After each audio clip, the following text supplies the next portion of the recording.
Hey guys, చూస్తున్నారు కదా ఈ రకంగా మేము కోతులను ట్రాప్ చేస్తున్నాం. బోన్ మొత్తం అయితే ఈ రకంగా సెటప్ అయిపోతుంది. సెటప్ చేసిన వెంటనే లోపల పల్లికాయలు అనేది వేస్తూ ఉంటాం అన్నమాట.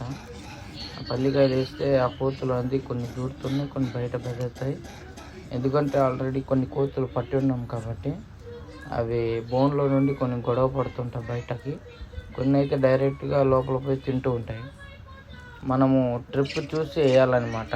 అది కోతులు ఎన్ని దూరినాయి దాన్ని బట్టి చూసి లీటర్ కోతులు దూరినాయి లేదా అని పట్టాలి. ఇప్పుడు మొత్తం బయటకు పరిగెత్తిపోయినాయి. ఎందుకంటే అవి సడన్గా ఇలాంటి ఏదైనా క్రికెట్ అంట భయపడేలాగా శబ్దం ఏమైనా వస్తే ఒకటి హెచ్చరిస్తాయి. దానివల్ల ఆ కోతులన్నీ మొత్తం బయటకు వచ్చేస్తాయి అన్నమాట.